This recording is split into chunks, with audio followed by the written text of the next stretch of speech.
Welcome back to another episode of Real Chumps. We're chatting about movies feels like hanging out with friends. I'm your host, Marcel, and with me, as always, is my co-host, Danny. This week, we continue our month-long series of heist movies with the 2021 film Army of Thieves, directed by Matthias Schweighöfer. I freaking had this in my head, guys. Schweighöfer, yeah.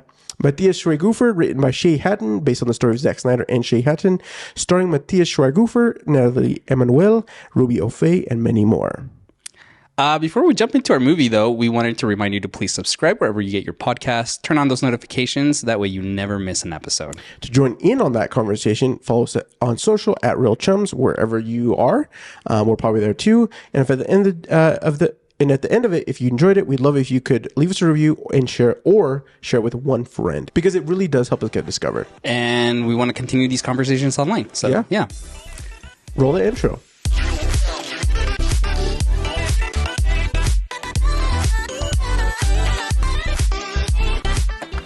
All right, question of the day. Karina comes up to you and she says, you want to make out at her own DJ'd party. At this same party or an actual DJ party? At the same party. Okay, all right. As you're not, as you. As me. But you're the safecracker. Am I me at this age? You know me. I like to dig in. That's a good question. No, you're 4 years younger. You're like 27. Thank you for thinking I'm that young, but no, because she's probably like 21-ish. No. Oh, touche. Come on, dude. That's not that big of a gap. No.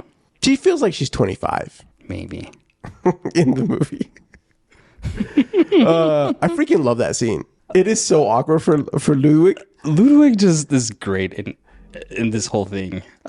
His awkwardness is top notch. It's top notch. And just the way he stands there to like awkwardly watches Gwen and Brad Cage interact. He's just so awkward. It's like, dude, back off, man. Okay, let's just jump into this. Look, Army of Thieves is a prequel to Army of the Dead. Zack Snyder's zombie heist movie. Which, did you watch it after watching this movie? I want to really badly. Yeah. I didn't get to it. Okay, well, I'm excited for you to watch it because we'll talk off screen, or maybe we'll talk via Twitter or Threads or something. But one thing that I really enjoyed with this movie was just the overall premise, the fact that it's the world in connection to that world. Yeah, and I love that they did this, and it's not necessarily super connected to the zombie world, but the fact that the elements are like threatening there is wonderful. So let's just give a quick synopsis. Give it to us. So, like you said, a prequel set before the events of the Army of the Dead. The movie focuses on Sebastian / Ludwig Dieter, who is an aspiring safe cracker. Is that the right term? I don't think he's aspiring. He is a master safe. He is a master safe cracker. Yeah. Is that the right term, safe cracker? But I feel like I'm being derogatory towards white people right now. You safe cracker. You safe. I think you're safe. I think you're fine. Yeah, I think that's how they call him. Anyways, cracker. I don't know. A safe cracker. I am not gonna get over that. You just keep saying cracker, and you're like, I just feel like I'm making a huge mistake.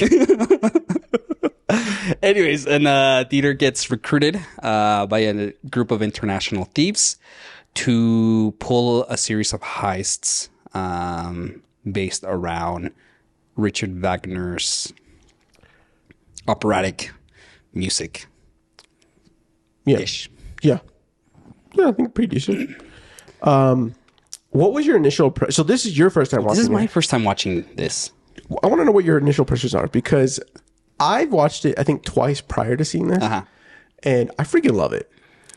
So I there was a lot of hype around Army of the Dead, because Zack was going back to his roots of zombies, and then that came out like November, and this came out like within the year after, right? Yeah. So then there was I feel like I remember reading people liking this slightly more than Yes. Army of the Dead. I was one of those individuals. Yeah. And it was a unique take because it was a prequel, etc. I just haven't gone around to it. Finally, I watched it. I enjoyed this movie. I had a good time. I have a couple issues which we will talk about, but overall, like, I had a great time. And I don't know. I was thinking about this. I don't know if it's just because, one, I don't know if I watched this like as a prequel rather than seeing Army of the Dead first, then watching this. I watched this first, right? I don't know if that helped in like my viewing experience. I also don't know if like, I know Zach didn't write it or direct this, but like, I love Zack Snyder. Yeah. But this is like, he wrote the story. Yeah. But he didn't direct, and I kind of like that. And we'll talk about the influences of Snyder's filmmaking in this. Yeah. But I don't know. I don't know if my expectations were kind of low. Oh, yeah. That could be fair. It's a Netflix film. It's a Netflix film. This is... We got burned with Rebel Moon recently. And so I was just like, it's Zack Snyder. Like, I love the guy, and I love his stuff, but I'll keep my expectations out here. And I had a really good time with it. That makes me so happy because I really wanted you to have a good time with this. Because in me watching this, I watched it with my wife, and she really enjoyed it. Which is not surprising, but like I was happy to hear that she had enjoyed it as well. Mm-hmm. Matthias Schweighöfer, this is his directorial debut. Okay, he's kind of known in the Swedish. He's a big star out there. He's big. Like, he's a big deal. And the fact that he got to direct a prequel to a Zack Snyder movie for Netflix is like pretty awesome. Yeah. That's like to me as like a filmmaker who like takes notes of different perspectives, like how people get into the role as a director. I think it's awesome. It's like phenomenal. And part of it, from what I remember from the stories after when it first came out, was that like Zach and Matthias, like they actually came up with the idea during the filming of Army of the Dead.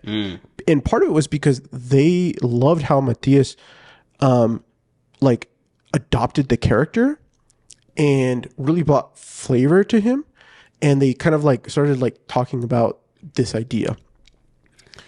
Let's talk about the character. Any other thoughts? And actually, he's actually directed 5 other projects before this. Oh, before this? Yeah, like smaller movies. Yeah. Okay, and like TV series, but yeah, but this is like his big deal. Like all the Hollywood. Yeah. Like those are. I mean, not that those don't count. It's just that like those are things that people end up doing. Like TV shows or small shorts are things that people end up like cut their teeth in, and like they're big. They're like, you know, I don't know. I just think it was with a big budget, a big crew in that aspect, right? And he did great. And he stars in it. So like, always harder. It's always harder. You look at, we did Creed 3.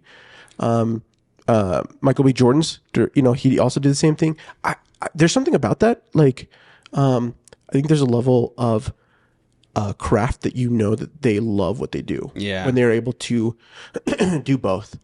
To visualize it as a director. Yes. And then to portray it as an actor. Correct. Right? I think, it takes a really awesome level of craft to do that. Yeah. Correct. All right.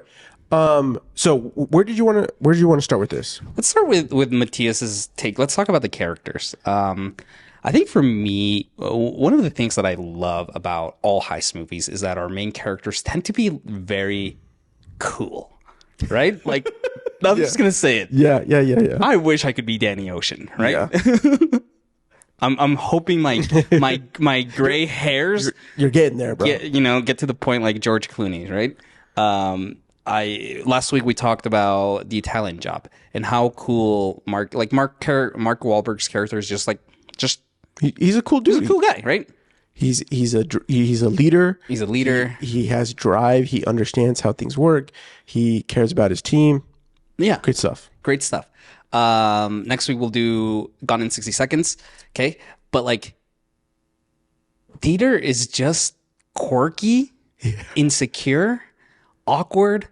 He he is a goofball, and it's just such a unique take in following a group of thieves, right? Yes. Whereas, I mean, the movie could have gone with like following Gwen, right? Gwendolyn's point of view. Yeah. And she's a great leader, and she's dominant and charismatic. She's capable, right? Yeah. What a Danny Ocean would be like, right? Right. But we're not following her point of view. We're following Dieter's. And it's just so refreshing for me, again, because I'm coming in this not having seen Army of the Dead. Right. For me to fall in love with this character. And it's just great. So I didn't know Army of Thieves was coming out. And in fact, when I started watching it, I didn't realize that it was connected until like the very, like sort of the beginning. And like, I'm like, oh, these are in the same universe. Because I freaking loved, Sebastian in Army of the Dead. Mm-hmm. Like he wasn't huge, but I just found like he was an interesting character in the team. He doesn't play as big of a role in it. The fact that they have him open up the movie with him doing a YouTube video that is like top notch, and he publishes it and like no views. Nope. All I can think about is like, man, I feel you, bro. That's me every Tuesday when we publish an episode. No, I'm just kidding. You guys are listening. No, we know you're listening, but it's hard. YouTube's different. Like, like people aren't listening yet. I feel confident that as we continue doing this and as we, get better when our life isn't as crazy as it is right now, that we'll crack it. Yeah. But, I also love the passion that Matthias brings for, Dieter's love for safes and for, and we get his little backstory later on in the film, and that he's like, he lives in a small town, does the same thing day in and day out. Yes. And him nailing the like Zack Snyder slow motion sort of like yelling match that he gets, it's not action, it's the complete opposite of action. It's the most boring thing that happens in his life, but it just emphasized with these old people yelling at him behind the counter of the bank. and then him sitting sadly eating his like tuna sandwich. I love that. It really reminded me, and maybe because we just talked about it a couple months ago, of Shaun of the Dead, right? The mundaneness of life. Yes. Right? With Shaun of the Dead, right? It was all metaphorical to just how complacent he is in life, right? Whereas here, this is a man who has a skill set, who has ambition, but doesn't know where to direct that ambition. Correct. Right? And so like for him to just like wake up every morning, I started watching it again last night, and when he goes to bed, after the first day, and his PJs match his bed sheets and match his like his comforter. Like he blends into his bed, right? Yeah. What a beautiful like choice from the set design and costume. Yeah. Okay. The costume to just have him blend in life as he's blending into his bed, going to sleep. I also like he wears suspenders and a belt, which I want to start leather suspenders. I have leather suspenders. Do you? Okay. Yeah. I love them. They're great. But you don't wear suspenders and a belt. It's redundant. It's one or the other. Yeah, you're right. Right? Like, don't get me wrong. I thought his the style for him is phenomenal. Yeah. But all I can think about when I see him is like he's got a belt and suspenders. I'm like, bro, you don't need both.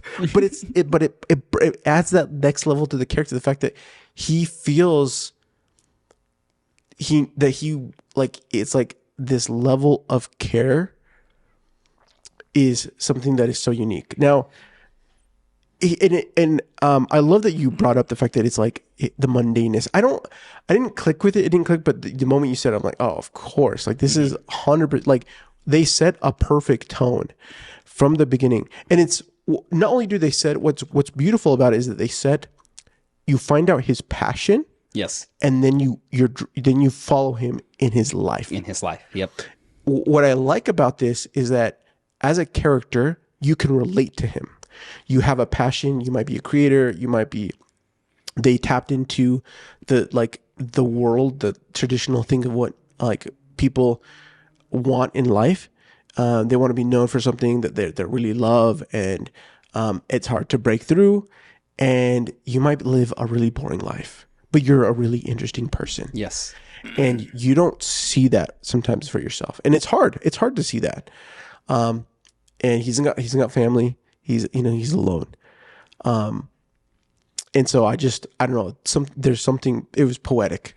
It's very poetic, and it's very necessary. I think I've talked about this in other episodes.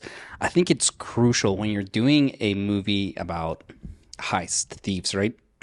Morally and ethically, we should not cheer for these people, right? They're criminals. Yeah. How do you, as a screenplay writer, write a character or a series of characters that convince me to cheer for them, right? You have to do something within your script and within the characterization to make me like them, to make me cheer for these protagonists, even though they are villains at heart, right? And this is perfect. And again, going back to last week's episode, looking at the talent job, these guys, Handsome Rob, Napster, all of them, villains, right? But because they had their mentor killed, because they were betrayed, we get on their side. Correct. Boom. Here you introduce us to a character who, is insecure, is unsure of what he wants. He's feeling, the mundaneness of life as he just goes by through the motions, not sure where to direct his ambition, his creativity or his interests, right? We can all relate to that at some point, right? That's how and then the rest of the movie, right? He's saying out loud the things that we are thinking as viewers, which we'll talk a little bit about how self-aware this movie is. Yes. Right. But like this is how you get me to like a character. Yeah. Right.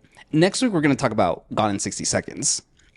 And there is something about Nicolas Cage and his brother.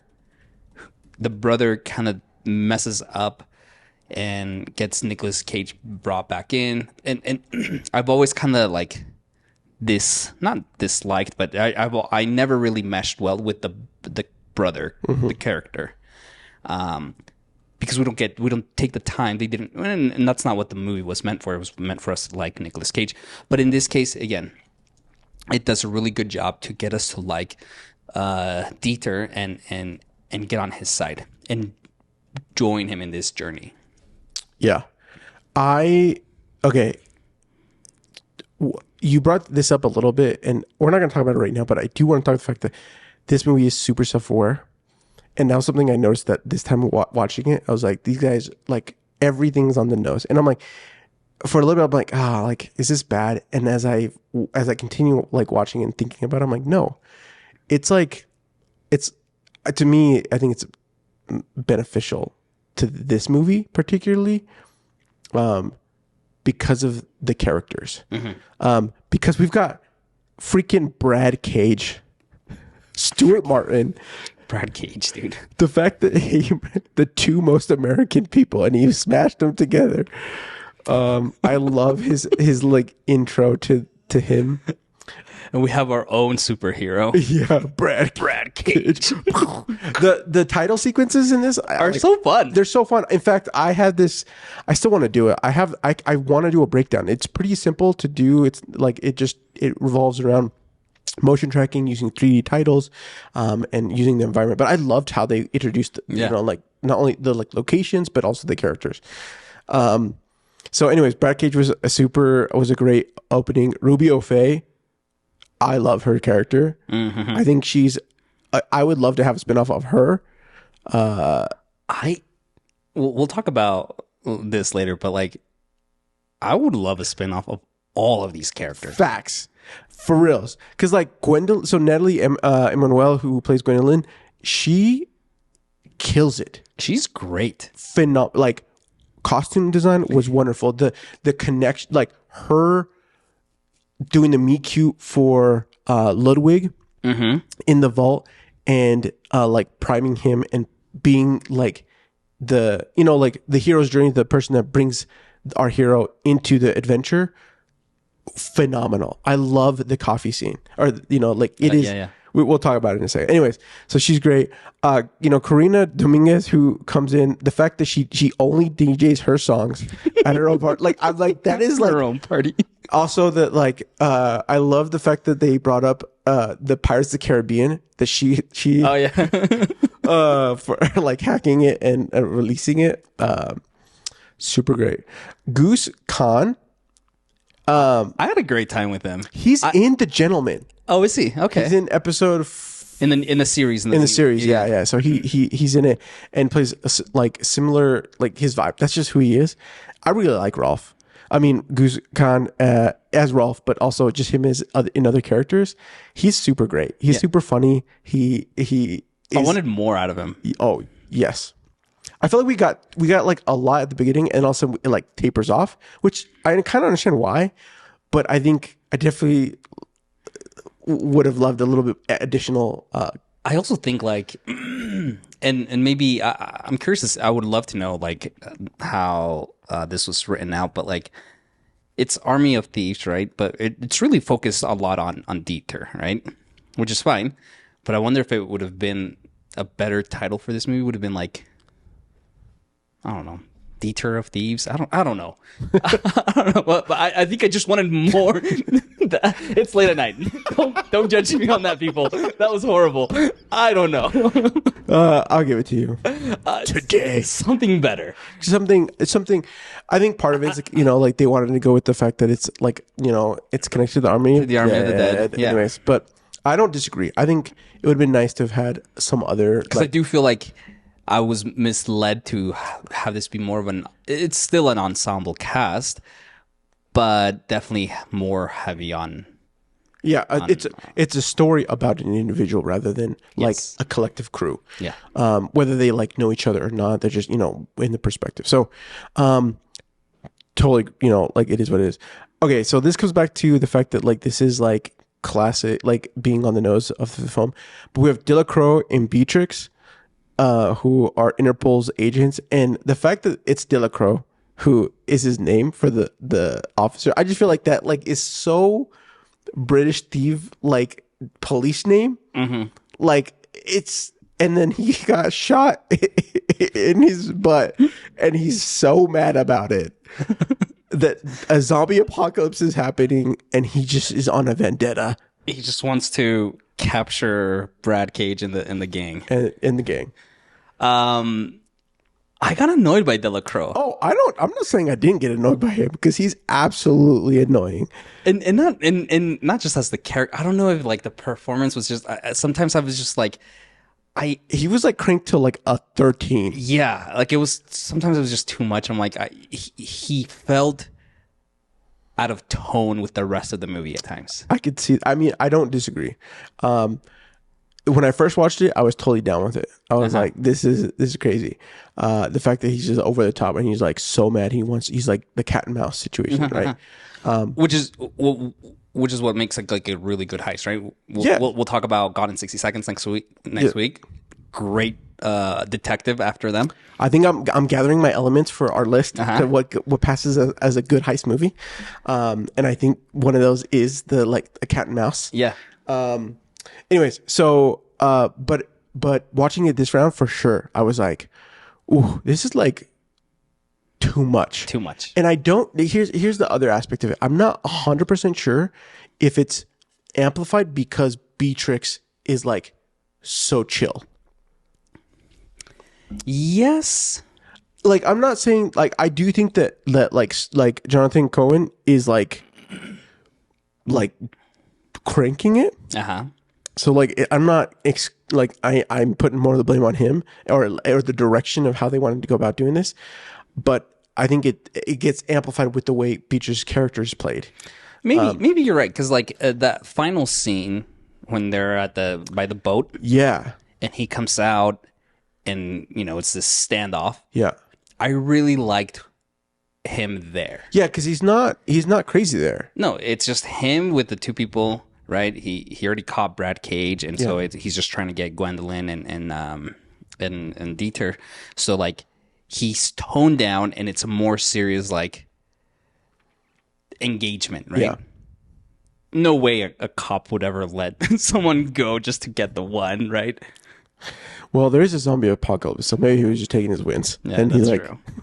But yeah, no, I think in that scene he was great. I think everywhere else I was just like, dude, like tone it down, man. yeah, it's quite a bit. Yeah. All right, so we got the characters. What do you want? Let's talk the heists. Yes. So okay, context for this is that there are a set of 4 vaults, but there are 3 of them that are for sure in circulation, and they are like the vaults of vaults. Like this Ludwig Hans Wagner has based it off these series of musical scores that depict that he has instructed his construction of these vaults, and these aren't just like your run of the mill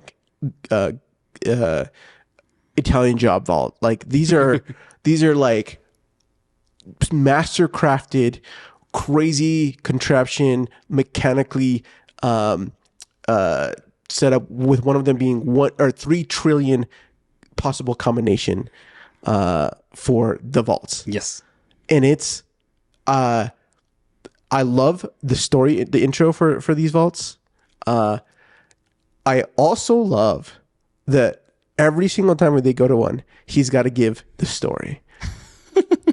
Even though we get an initial like breakdown, but him, especially the first time we like it, I don't know, I just love the breakdown for when he goes for the vaults, for Dieter to like embrace the vaults. Anyways, well, yeah. So they have to. The game plan is to become legends. It's not even about the money. For Gwendolyn and Gwendolyn bringing Dieter on, she knows he's the guy to do it. Yeah. And that he's the only one that could maybe possibly understand the fact that like this isn't about the score. It's about what they do as thieves. Yeah. It's about the craft. It's about the craft and going down as history. Like in the Italian job, we talked about a little bit about the fact that like you have these jobs that like people do or that reference because they've done it before and they bring it. This is one of those things that like legendarily get dropped into some other person's like context, which I believe does get brought up in Army of the Dead. But I haven't rewatched Army of the Dead, so I can't remember off the top of my head 100%. So in Army of the Dead, they're going for the last one, right? They're going for the Gutter Damerong. Yeah, yes. I pronounced that horribly, but it's freaking spelled. It's literally like this is a Mexican trying to speak German. Guten Damerong. Yeah. But no, so that's what they're going for. Correct. In Army Yeah. of the Dead. Okay. I gotta watch it.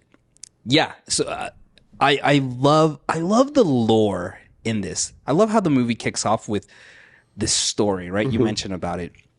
The lore and mythology almost behind these safes.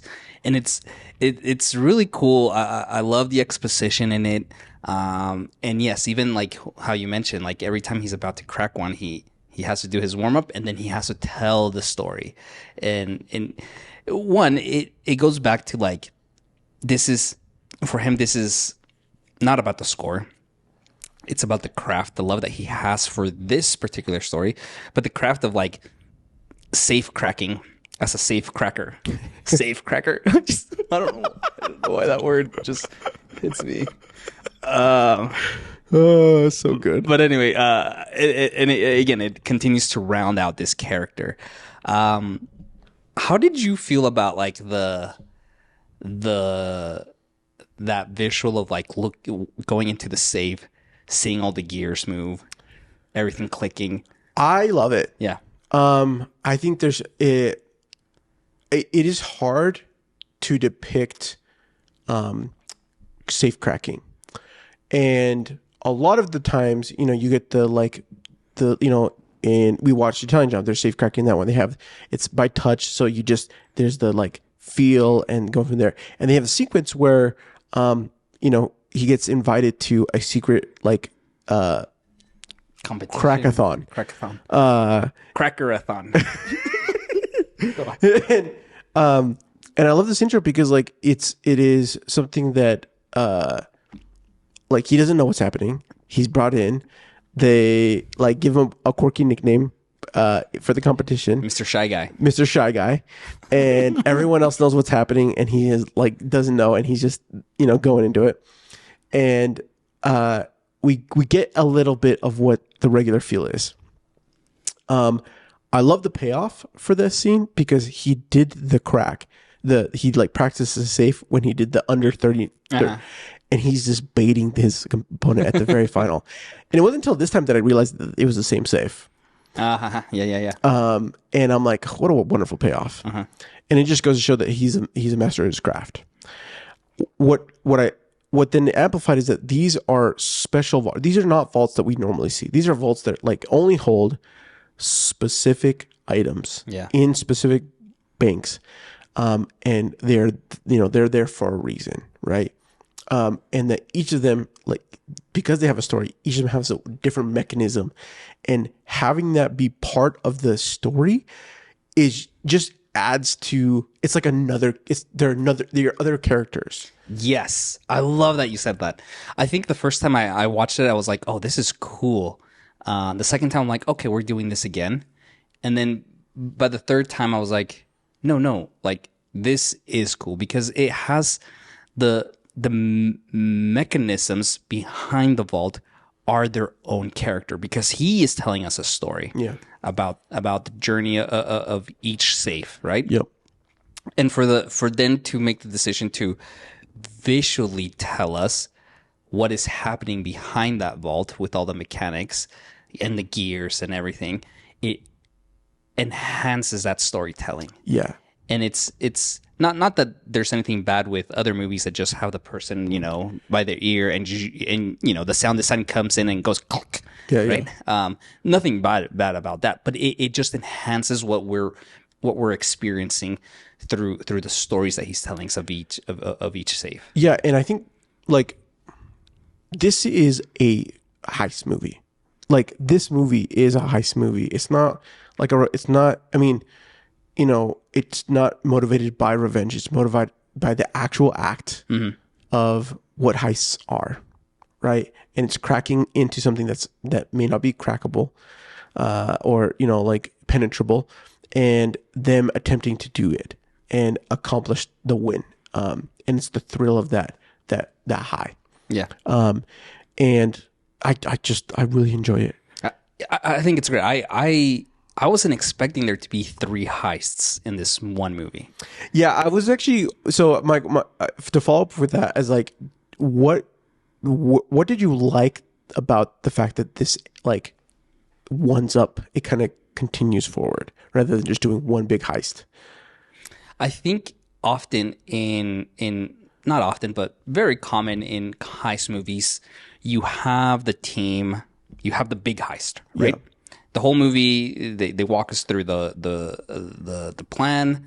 He even says it like, like in a movie, like they'll show you what happens and then the heist is over, right? I freaking love that scene. I love that scene. I love that self-awareness. But so that's what happens in movies. And then every now and then in heist movies, you have the team, they have to steal something small just to show us how they work. Yeah. Right? Ocean's 11, right? You have the big heist, but then their EMP breaks, so they go to Caltech to steal that, right? And everything kind of goes off. Ant-Man, you have the big heist at the end, but they have to go to the Avengers campus to steal some other thing, right? So it's very common and traditional in heist movies to have that kind of a layout. Here, they don't.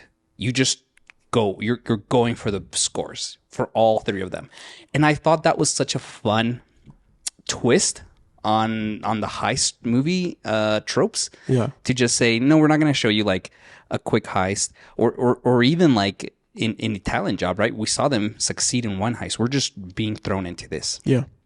And then that first one where it's almost like exposition of what the plan is, but we're seeing the actual execution. Yeah. And then it ends with him, and it's that easy. He's like, Dieter, we did it. What? We did it? What? And he freaks out and screams like off the top of his lungs. I thought that was great. I genuinely love that. They're like, this is going to be, it's so easy. It's comical.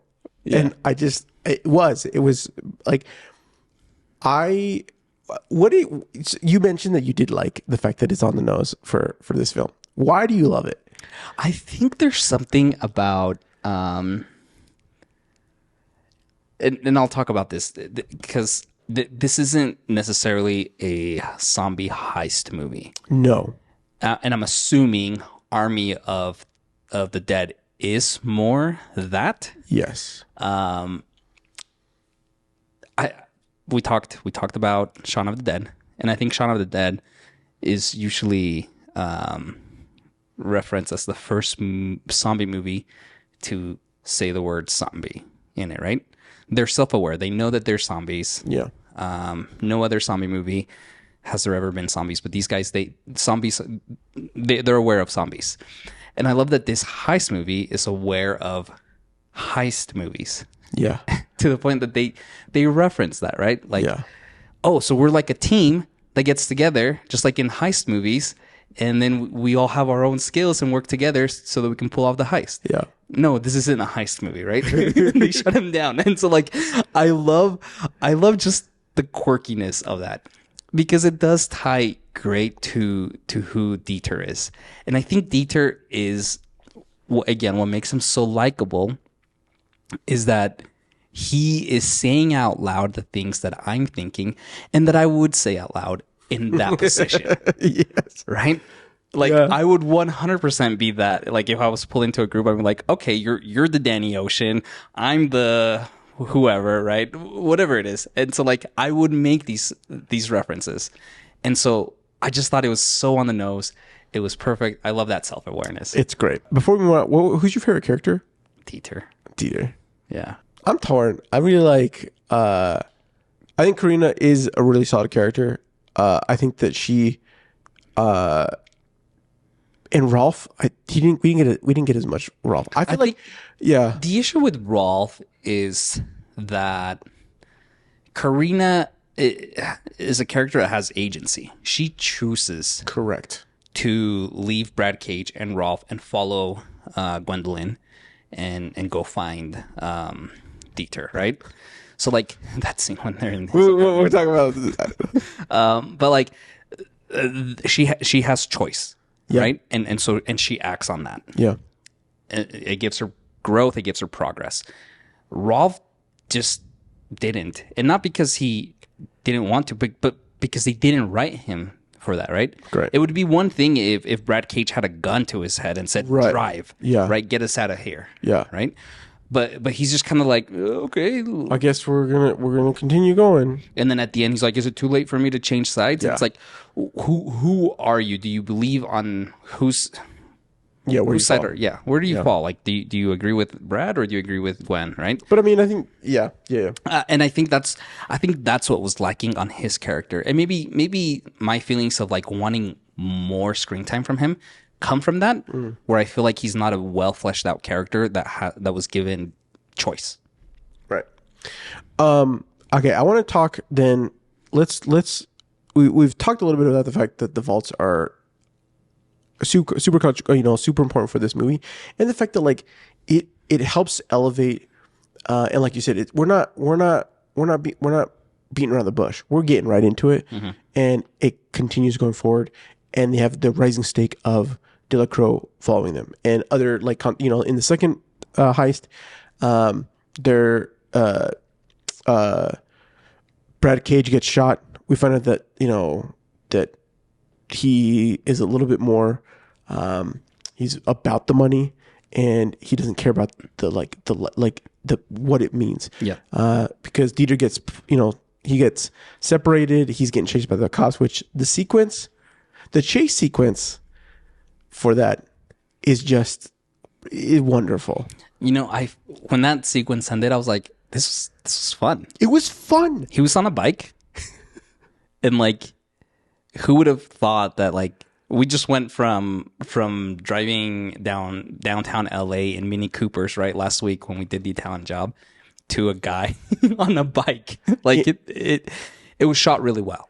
It was really good. Which goes just another testament to like the effort, the desire they wanted to make to bring this like film to life, and I don't know, it was great. And to me, I think a lot of the moments, sometimes slow motion from Zack Snyder's like sort of elements get a little too over, a little too much. I felt like every single time there was something here, it done effectively. Jumping out the window from the bank.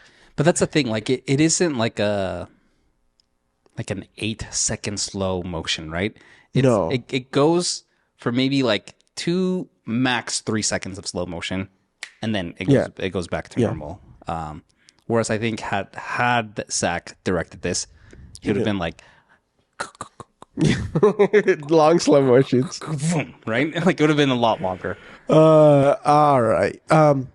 So with the arc, with that, my biggest thing is the growth between Dieter's character and Gwendolyn's character, and not only that, but also Corinna in that aspect with some, with the overall character growth that comes with the arcs, right?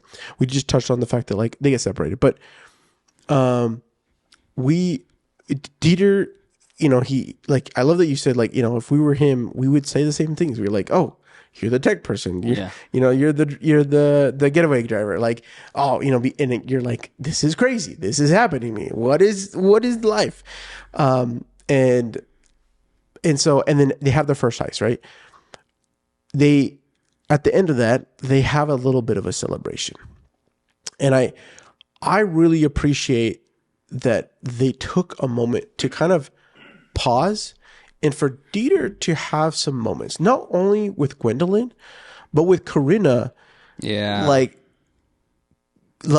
making a move on him and setting up a little bit of like it felt natural in the sense of like, hey, let me just tell you what's up, and having a little bit there, but then him still pursuing and wanting to connect because there was something to connect over. Yeah, I mean, this is the first time, making assumptions here, but this is right. The first time that someone has given Dieter attention and validation in his interests, right? So for him to find someone that likes what he does, likes his interests, that's that connection for him, right? And he wants to pursue that. Like, who is this Gwendolyn? Like, what is she about? Why did she seek me? Is it just because of I'm a good safecracker? So like, I think I like that aspect of it. I do feel like it gets a little bit muddy in like Brad Cage's motivations and it wasn't a laid out love triangle. Yeah, I don't disagree with you. I think the watching this round, the Brad Cage fight with him being shot and he's like basically like he needs attention. But Gwendolyn being worried for Dieter, right? And being like she's trying to figure out how are they going to move to the next job. Right, because again, it wasn't about the heist, and so that scene does feel muddy. I don't know. It's not. I think watching it I definitely recognize it was muddy, but I don't know if it was far off from being better. I think that they went too fast. Yes, like pacing, I think was what it came down to. Because all along the plan was to get rid of Dieter. Yeah, right. But the plan wasn't to get rid of him. Was to get rid of him until the end, after they've cracked the third safe. Right. Brad Cage's motivations to throw him out of the bus out of the van after the second save is because of jealousy. Yeah. I don't know. Right. So I think that's where it gets muddled. Like, yeah. But let's say it is jealousy. But what was shown on screen to make you jealous? Right. Yeah. Was it just him and Gwendolyn spending time in the room chatting? Like, I think that's kind of where it gets muddled. Like his motivations to throw him out early. Right. Why? Right. Yeah. Maybe, it could be that like he was shot and he was like, look, I want to be done. Like we have enough money to be fine, and let's just move forward. I'll heal up and we'll do something else later. Right. No, because this whole thing is like, we don't need him for the third one. And Gwendolyn keeps saying, no, we do need him. Yeah. Yeah. Right. Yeah. See, like they get that whole sequence. It's, and then, cause then it kind of, those two characters kind of die out for the third one because, Gwendolyn and Corinna show up at Dieter's house, which truly one of the funniest scenes that I've seen in a long time.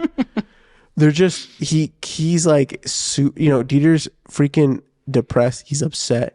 He's straight up defeated. Yeah. And he goes back to his apartment, expecting to go back to his mundane life. And they're just chilling in there, and he turns on the light and he doesn't even recognize that they're there. He doesn't see them. I just love the fact, should we say something? She's like, no, it's been too long. It's been too long now. It's just going to be weird. And then she he like spills coffee on him again. Like truly so good. It is like, it's just a nice little moment of reprieve, but also just like, you feel for it don't feel like it's like a big, like a large growth connection between the characters, but it's a moment to have a breath and to have a little bit of a reset. And there's a little bit of more of a connection, but not as it's not like amazing, but it makes it does add to the element of the movie helping it be as good as it is. Yeah. In my opinion. Yeah, so, I agree. Okay, final sort of portion. I think the final safe and sequence is where I think my biggest gripes are with the film. Okay, go. Wait, is that the same for you? I think one, there's no way he would be able to hear or feel the save clicking or anything while driving, right? Like, that's where I was just kind of like, a few seconds into it, I was like, all right, let's suspend disbelief here. Yeah. Also, like the final heist is like super fast. It's very fast, and we're stuck on, like, they kind of do a reverse heist situation. I'm not sure exactly what the game plan here. I don't know if it's about the safe for the third one. Like, I think it's they tried to switch it to between Gwendolyn, Delacroix, and the rest of the team, and like getting away and make that thing, which sucks. You're very right, and I don't know if it's just because you're doing 3 heists in one movie and you ran out of ideas, or you ran out of time or budget. Yeah, the movie is over 2 hours long. Right? And not that it dragged, but like it's longer, right? And so I wonder if it was just more of like let's just rush through this. My biggest gripe is just that it felt very anticlimactic. The heist. Yes. Right? Yeah, you're leading up to Brad Cage and Rolf chasing them, gaining up on them, and also the detectives, right? So like there's that tension there, but the heist itself was just kind of like skimmed over. Yeah, we don't get the payoff. Yeah. And the movie is building up to this third one, right? We don't, and we hear earlier, we don't need him. No, we do need him. And like how we're going to pull this off, and they pull it off with half the team. Right. And like, I think like because they have the evidence, like the ideas for them to say that they were able to do it, and then having the third one kind of be as quick as it was. It's a little bit of a struggle, even though the emotional tension that happens towards the end is good. Yeah. And I think part of that is because Gwendolyn shows a little bit more of her character that Dieter wasn't expecting. And it subverts his expectation of her, which is why I think the ending still which is why we feel rewarded for the ending. Yeah. Still. Right. And that like Delacroix's like reaction to that scene isn't ridiculous. Like it is they like decided to slow it down in some fashion, or whatever it was, whatever it was that allowed them to have a better moment for there. Yeah. So yeah. Did you like that ending for these characters? It's interesting because obviously this is part of a bigger universe, right? The Dead universe, we'll call it that. Dead universe. Good, not bad. Netflix. You can send me my royalties later. But I haven't heard anything. Are they doing more? No, I don't think so. Not that I know of. Like they haven't announced anything. I do. You have to watch. I think I know why, but like I genuinely fell in love with all of these characters. It had very much like it felt like it had an ending of a sequel. Yeah. Because our team is separated, right? Yes, there is resolution. We talked about this in Across the Spider-Verse with Spider-Man, right? The team is separated. There's defeat, but there is resolution for our character, like you mentioned. But I genuinely love these characters. You have to watch the second one. I love Gwendolyn. Oh no, not the second one. You have to watch Army of the Dead. Is Gwendolyn in it? No. And neither is Karina. No. Yeah, I want these characters. I want a series of these characters. I'm 100% with you. I would love a series with these characters. Whether it's with a zombie apocalypse in the background or not, I want more of these characters. And going back to that, I really like the characters. I'm hoping we get more of them. But it didn't feel like a prequel in that aspect. It just felt like not as good as like Empire Strikes Back, but like it just felt like there was defeat. Yeah. Our team is separated. How do we get the gang back together? Yeah. It was great. They had and the little ending with Gwendolyn's like his own shop. And Baptista and Penelope Cruz, right? That's not Penelope. That's not Penelope Cruz. That's what's her name? What is Ana de la Reguera? Yeah. Anyways, they go and they are like, "Hey, can you do this?" Yeah. It's a good time, and it leads into the Army of the Dead, and yeah. No, man, I'm kind of mad we didn't put this one together back to back. It's fine. We'll watch it and we'll then talk about it later. But so yeah, I would truly love a series, or like it would even be great if we just got a series of the like Gwendolyn and the rest of the gang for a prequel to the prequel. A prequel to the prequel. No way, man. That's too much. No, because Dieter makes it. Yeah, no, you need Dieter. You need to explore these relationships more. Yeah. Because that's the resolution we got at the end of this movie. Yeah. Is that she validated him more. He had that connection. And, they promise each other that they'll see each other again. Yeah. I want that. Yeah. Here's a pitch for the next one. Army of the Dead. Is the zombie infestation all over the world, or is it just like they've quarantined in Vegas? They've been able to quarantine it to Vegas. Wow. Okay. All right. Yeah. I'll come back to my pitch for. We'll see how it goes. Let's talk about zombies in this movie. What zombies? No, I think that's my one gripe with this movie. My biggest gripe is that I get it. This is part of the dead universe. Coining that phrase, man. But I felt like at times you just put these dream sequences randomly in here. It pulled me away from the movie, and like I honestly felt like it was unnecessary. Yeah, I don't disagree. Especially if you're just watching this movie. Yeah, it does feel sort of like out of place.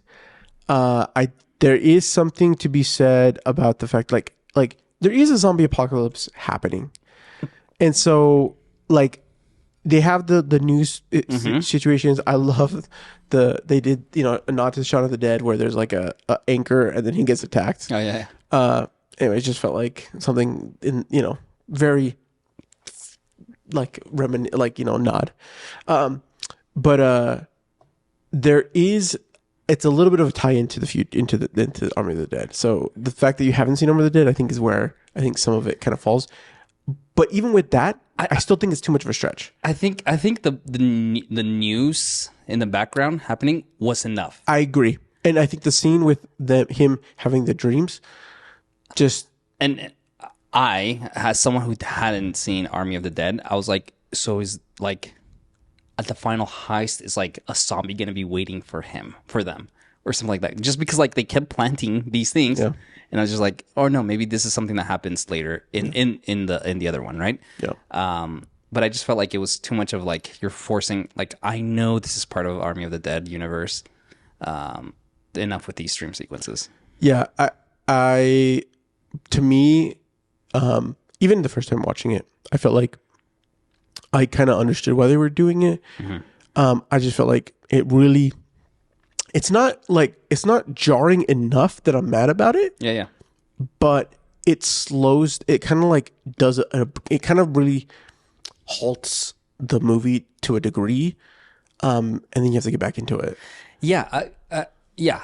Perfect. Because I think there was many times where I was like, all right, we're going to get ready for like the horror element in this movie.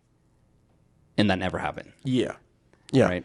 I think if they had done this movie without those elements, and they just had news segments, and then maybe had something towards the end that like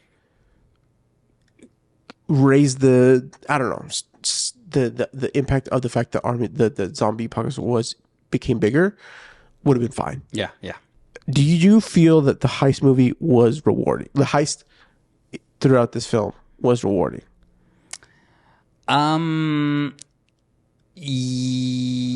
Yes, I enjoyed the first two heists. Third heist was fine. I think and this is why I'm torn with this. I loved more the character growth and like the characters over the actual heist. I think part of that is because that third heist is so weak. Yeah.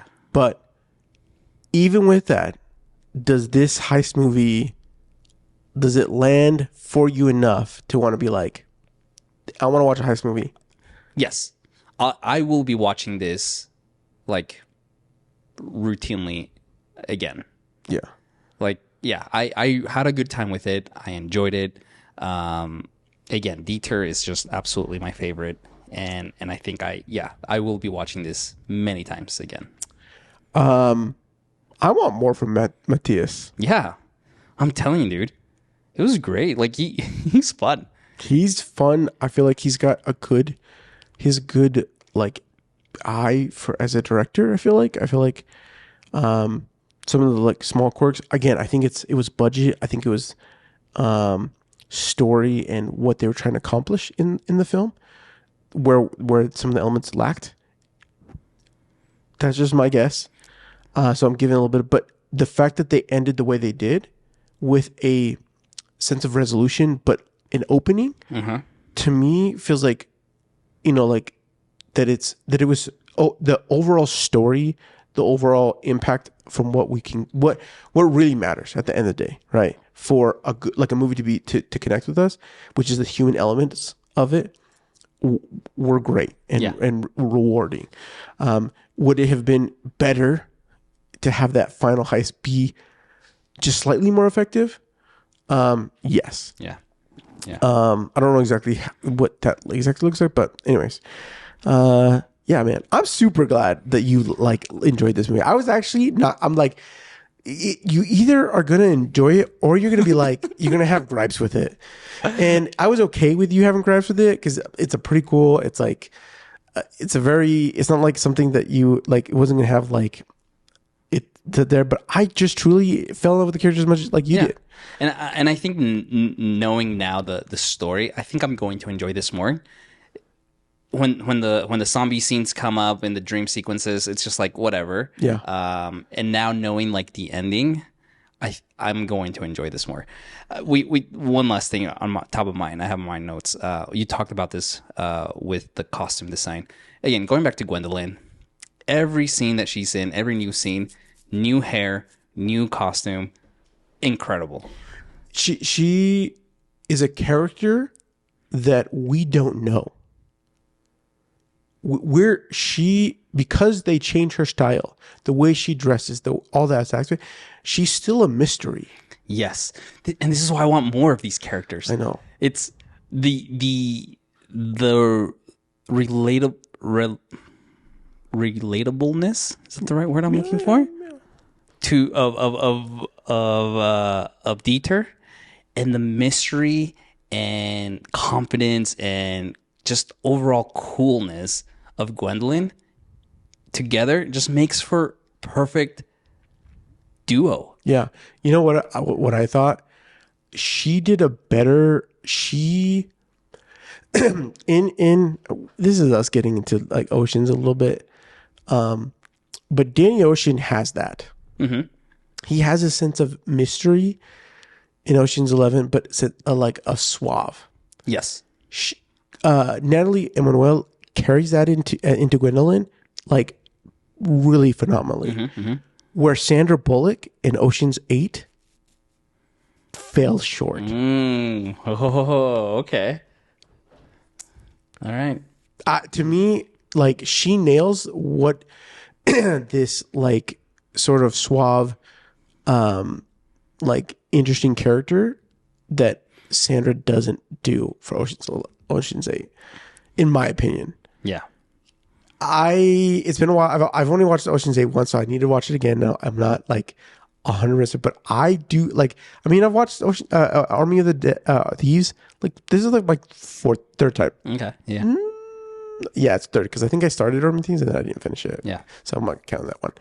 But you see enough of her in the opening sequence and her introduction with Matthias into that middle of that first act. Yeah. You get a lot. Yeah. But she just like she's beautiful, charismatic. She's smart. She's talented. Her fight sequence was great. Oh, the fight sequence! I totally forgot about it. It was really good. It was really good. Yeah. Freaking, she's bad. She's so cool. And so to me, I'm just like, I couldn't ask for something better. Yeah. You know? I forgot about the fight sequence, dude. It's super unexpected. So unexpected because for me, it was unexpected in the sense of like the action, the choreography, but also the violence. We had seen these like dream sequences of the zombies, but nothing happens, right? Yeah. And so the whole time I'm just like chilling here. And all of a sudden, some guy's brains get blown out. I'm like, whoa, okay, we're leaning into this. Which just adds to her character. Yeah. I don't know. Because Dieter's character comes from complacency, being pulled into a world of intrigue, and Gwendolyn's mystery and continual, like, who is the person? And what she's capable of really wins wins the film. Yeah. With additional characters that helps, add and whatnot. Anyways, I don't have anything else. Thank you for suggesting this. This is a great movie. I really enjoyed it. I will be watching it again and again. We hope that you enjoyed it as much as we did. And if you didn't, please let us know why. If you like this episode, please subscribe wherever you get your podcast. And if you enjoyed this episode, leave a review or share with one of your friends. More importantly, what did you think of Army of Thieves? What did we miss? What were your favorite parts? What do you not like? You can always connect with us on socials at Real Chumps, or feel free to email us at your@realchumps.com. You can find me on Twitter at Marstrosity, MarCtrosity. Or me, at Rubio_TV. Join us next week as we continue our discussion of heist movies with Gone in 60 Seconds. Love this movie. Dude, I have not seen this in such a long time. No, I'm pumped. It's been years for me. And I am excited to talk Gone in 60 Seconds. Pumped. See you then. Later.